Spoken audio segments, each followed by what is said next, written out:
What's going on, and welcome to Joe's Geek Show, the video series where we talk comics. And before we get started, if you're new and like to support the channel, you could do so by hitting that like button, clicking that subscribe button, and sharing.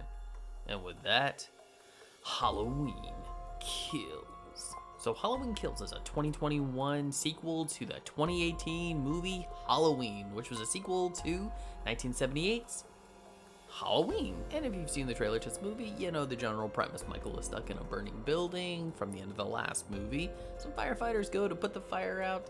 They let Michael go free, which means he is free to continue his killing spree in Haddonfield. In the meantime, you've got Laurie Strode go into the hospital to get her wounds treated. You have some returning characters like Tommy Doyle coming along with a few others who decide to band together into one giant mob to go after Michael Myers and end his reign of terror once and for all. And hey, we've got a movie.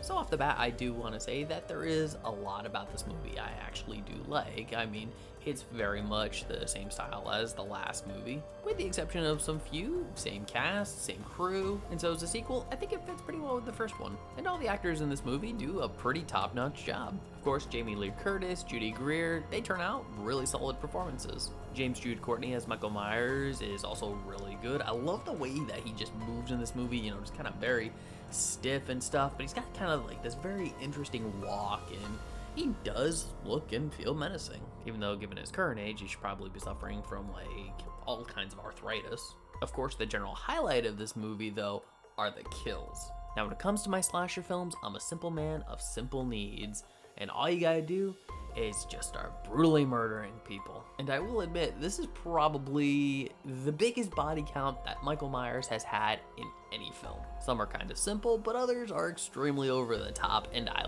love them all.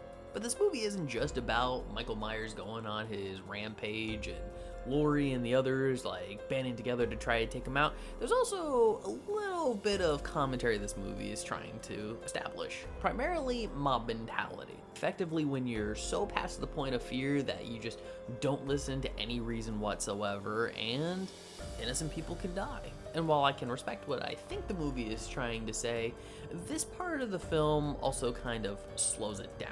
Because we gotta have, you know, some story beats between the kills in order to get us to those next scenes. But this one plot point in particular doesn't really do much for the movie, and after it's over, nothing really comes of it. No lessons are really learned, and it's back to business as usual. Which of course, when I think more into this movie, I do start to see that there are actually quite a few scenes in this film that I honestly think could have been cut, whether it's lingering in someone's house too long or just being in one of the 15 million flashbacks this movie has. There are elements of these scenes that work, but they often get bogged down by how much time we focus on them. Like as I'm watching some of these scenes, like in my mind, I'm like, okay, that could have been trimmed, that could have been trimmed, that could have been trimmed. And there are a few plot contrivances in this movie, mainly that has to do with the ending of the film. Because when you're a studio and you want more Halloween sequels, you have to find a way for Michael to make it into the next one. Even if you have to leap several bounds of logic to get there. But still, at the very end of the day, I had fun with this movie. While I don't think it's as good as the previous 2018 film, it's still miles better than some of the other Halloween sequels and remakes and reboots or whatever that have come out since. I think it's well acted, beautifully shot, competently directed.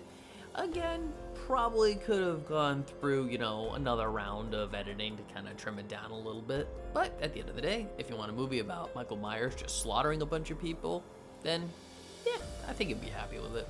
But when it comes to Halloween Kills, what did you think about this movie? If you've seen it, I'd love to hear your thoughts.